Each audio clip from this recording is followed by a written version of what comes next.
সকাল সকাল জলখাবারে লুচি পরোটার সঙ্গে একদম জমিয়ে দেবে এই সাদামাটা আলুর রেসিপি। এটা কিন্তু সবাইয়েরই ভীষণ পছন্দের একটা আলুর তরকারি, আর আমারও কিন্তু খুব পছন্দের এই রেসিপিটা। একদম সাদামাটা হলেও খেতে কিন্তু ভীষণ সুন্দর লাগে। নমস্কার, কেমন আছেন সবাই? আশা করছি সবাই খুব ভালো আছেন, সুস্থ আছেন। মৌসুমী রকমারি রান্নাতে আপনাদেরকে আবারও একবার অনেক অনেক স্বাগত। প্রতিদিনের মতো আজও একটা সিম্পল রেসিপি আপনাদের সঙ্গে শেয়ার করছি। আশা করছি এই রেসিপি আপনাদের ভালো লাগবে। যারা তেল মশলা খেতে পছন্দ করেন না তাদের তো ভীষণ ভালো লাগবে। সকাল সকাল জলখাবারে যদি এই রকম একটা আলুর রেসিপি থাকে তাহলে কিন্তু মনটা যেমন ভরে যায়। এখানে দেখুন আলু আর পেঁয়াজ আমি একসঙ্গে কেটে নিয়েছি। তো পরিমাণটা আপনাদেরকে বলছি না, আপনারা আপনাদের পরিমাণ মতো কেটে নেবেন। এটা কিন্তু একদমই সাদামাটা রান্না, সেই জন্য এর মধ্যে বিশেষ কোনো রকমের মশলা যাবে না। একদম সাদা সিম্পল একটা রেসিপি।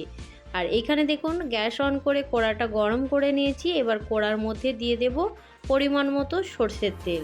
তবে তেলের পরিমাণটা খুব বেশি লাগবে না, একদম কম তেলেই হয়ে যাবে।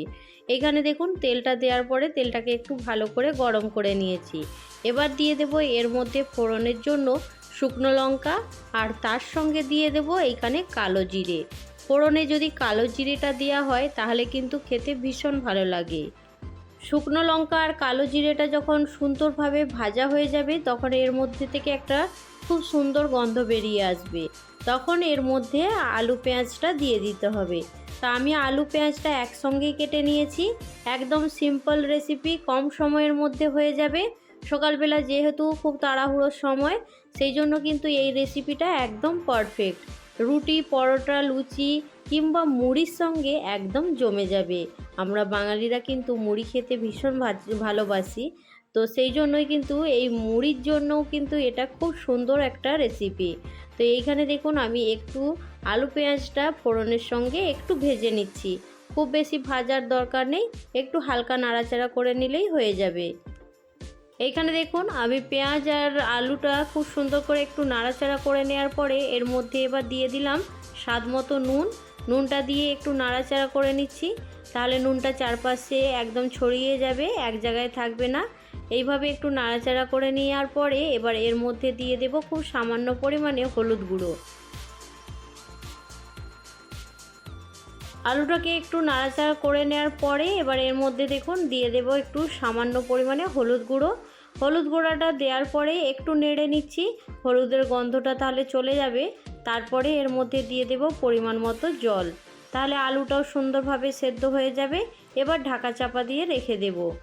এইখানে বন্ধুদের কাছে একটা ছোট্ট রিকোয়েস্ট করছি। তো আমার এইখানে ক্যামেরাটা অন না করেই আমি এইখানটা করে নিয়েছিলাম, বুঝতে পারিনি। পরে যখন ভয়েস দিচ্ছিলাম তখন এইখানে দেখলাম একটু স্কিপ মিস হয়ে গেছে। তো এইখানে যখন নাড়াচাড়া করছিলাম এর মধ্যে একটু টমেটো আর তার সঙ্গে একটু কাঁচা লঙ্কা দিয়েছি। ঝালের পরিমাণটা আপনারা আপনাদের পছন্দ মতন কম বেশি করে নেবেন। তো এইখানে দেখুন আমি টমেটো আর কাঁচা লঙ্কা স্কিপটা একদম ভুলে গেছি, জলটা দিয়ে দিয়েছি। দেওয়ার পরে এইখানে এবার ঢাকা দিয়ে এখন রেখে দেব। অপেক্ষা করব এটা যতক্ষণ না পর্যন্ত সুন্দরভাবে সেদ্ধ হয়। তো এইখানে কিছুক্ষণ ঢাকনাটা ঢাকা দেওয়ার পরে দেখুন তারপরে আপনাদের কাছে আবারও ফিরে আসলাম। আর এইখানে দেখতে পেয়েছেন টমেটো আর কাঁচা লঙ্কাটা আলুর সঙ্গে দিয়েছি, আর সেটা কিন্তু একদমই স্কিপ হয়ে গেছে। আর এইখানে দেখুন আলুটা কিন্তু একদম সুন্দরভাবে সেদ্ধ হয়ে গেছে। একদম কম সময়ে সকালে ঝটপট রান্না, আপনারা যে কোনো সময় করে নিতে পারেন, সকালে হোক সন্ধ্যেতে হোক, কোনো সময়ে রুটি, পরোটা, লুচি কিংবা মুড়ির সঙ্গে একদম জমে যাবে। তো ঝটপট করে বানিয়ে নিন। আজকে আমার এই রেসিপিটা আপনাদের কেমন লাগলো জানাতে কিন্তু একদম ভুলবেন না। ভালো লাগলে অবশ্যই একটা লাইক দিয়ে দেবেন। তো আজকের রেসিপি এইখানে শেষ করছি। পরবর্তী রেসিপি নিয়ে খুব তাড়াতাড়ি আরও একটা নতুন ভিডিওর সঙ্গে দেখা হবে। সবাই ভালো থাকবেন, সুস্থ থাকবেন, বাই।